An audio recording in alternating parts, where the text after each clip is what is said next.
E aí, tudo bem?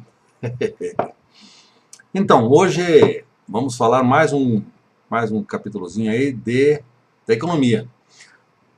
Hoje vamos falar sobre Lord Keynes, John Maynard Keynes, né? Economista interessante. Então, esse John Maynard Keynes é um dos economistas mais importantes do século XX.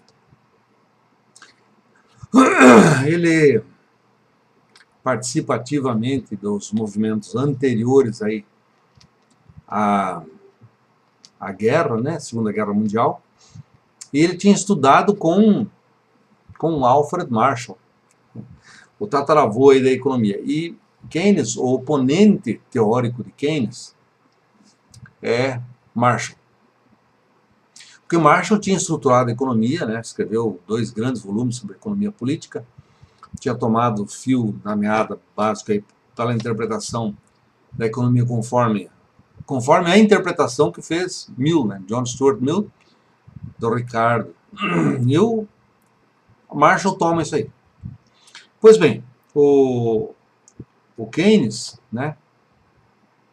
O Keynes é aluno do Marshall e tal, e escreve depois contra o Marshall e os clássicos. Os clássicos são a interpretação que Mill faz da economia inglesa. Então o problema dele é Marshall. Agora, um problema da literatura, de você ler o que Keynes escreve, é porque ele é muito confuso, né? Ele é muito confuso. Na verdade, ele é mais confuso que Marx. Marx tem um pensamento mais profundo. E Keynes é um pouco confuso. Não que ele não diga coisas importantes, diz sim coisas extremamente importantes. Mas o Keynes está num outro momento da história e ele tem uma formulação de frases que não é perfeitamente adequada, né? O Keynes formula as frases, é um jeito de formular as frases que não é muito bacana. Então você demora muito tempo para depurar, para conseguir entender o que, afinal de contas, ele queria dizer. Escrever bem não é para todo mundo, sabe? Então você tem algumas obras aí que tentam interpretar o pensamento, facilitar o pensamento, fazer uma abordagem do Keynes, né? Existem artigos, existem obras e tal, que ajudam isso aí. Agora, eu gostaria de recomendar, se você é estudante de economia e tal, se interessa por isso, eu gostaria de recomendar uma obra aqui, ó, que é essa aqui.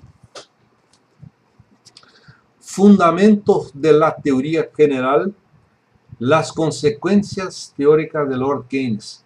Foi publicado pela Eudeba, na editorial de Buenos Aires, da Faculdade de Buenos Aires, né? E o autor chama-se Axel Kicillof. Opa, tá aqui. Axel Kicillof. Quem que é esse Axel Kicillof? Kicillof foi ministro da Economia, da Fazenda, no governo da Kirchner. A tese de doutorado de Kicillof está ligada ao pensamento de Keynes. Não é bem este livro aqui, mas é quase. É uma obra anterior dele que é a tese. Então, nessa obra aqui tem um trabalho bastante aprofundado do Kicillof em torno da teoria, dos fundamentos da teoria de Keynes. Uma obra fantástica essa aí, vale a pena, para que você possa realmente compreender Lord Keynes. Infelizmente, no Brasil, aí essa literatura demora muito para chegar aqui, né? Então, como eu estive na Argentina e tal, felizmente achei este livro.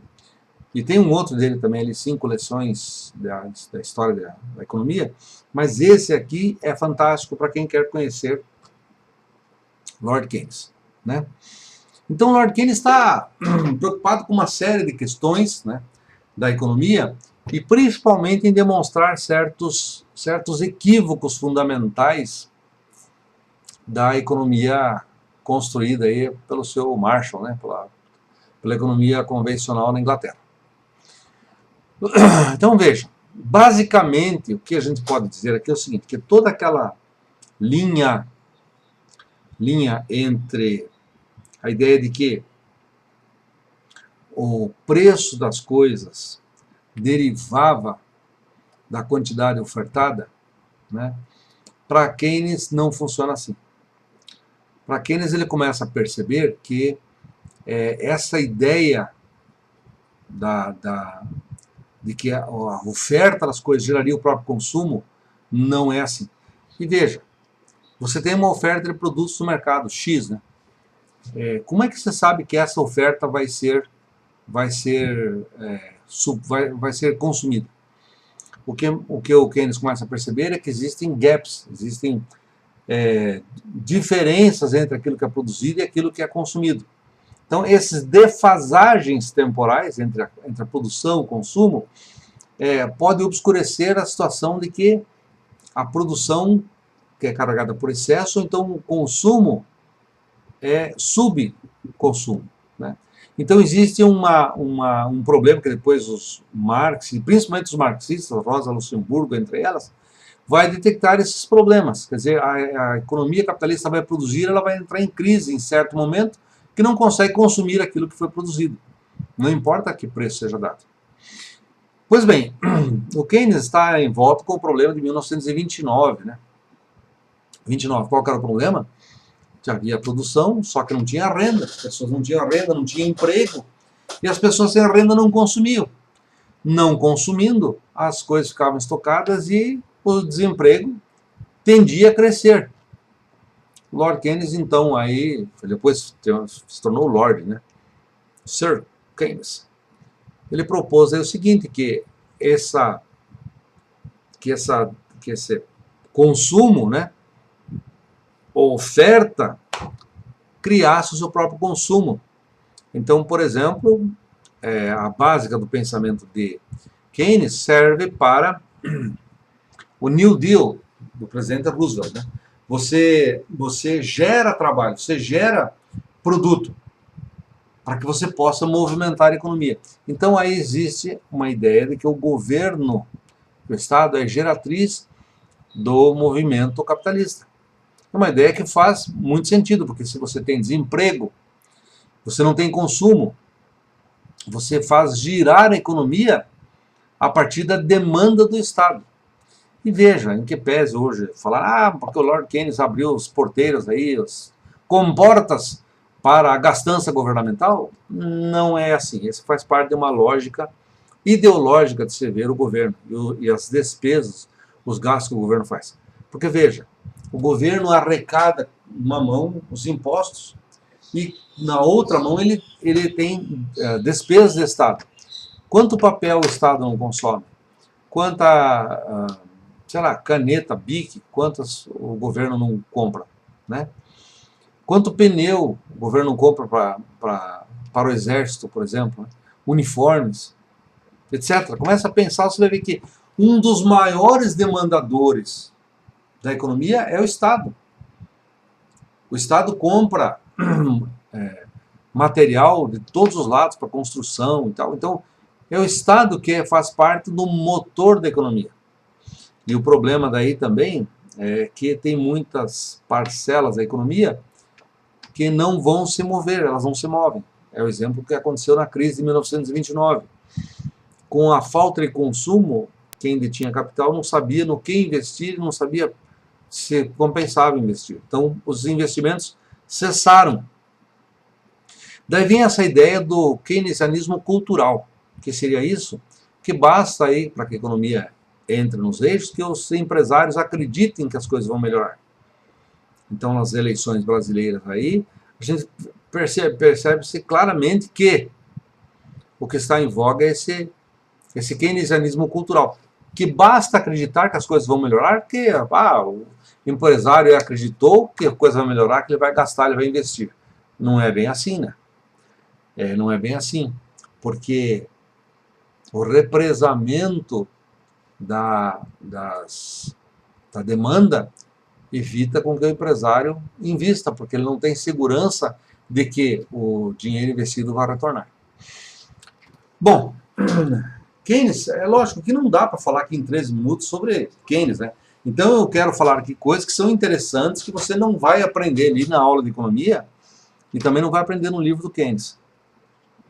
Então, essas questões importantes sobre o pensamento de Keynes, você ouve para que você possa ler o livro e entender.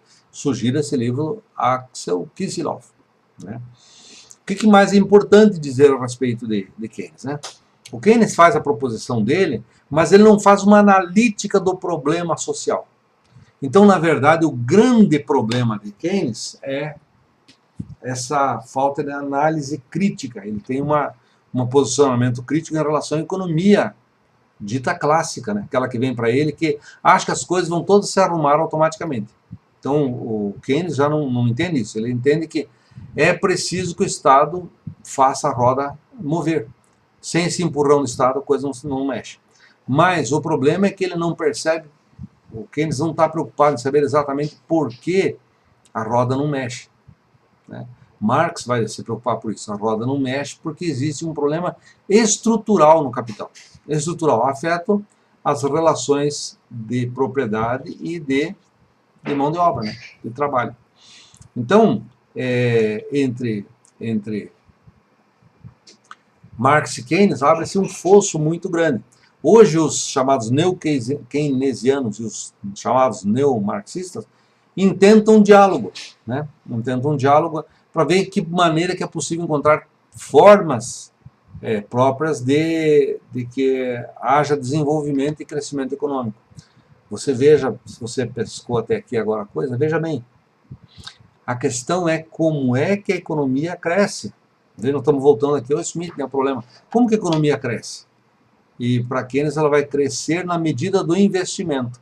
Esse investimento teria que ser feito pelo capitalista. Então o capitalista precisa estar acreditando que aquele investimento que ele fizer vai para frente, né? E quando ele não acredita? Bom, daí o Estado precisa investir.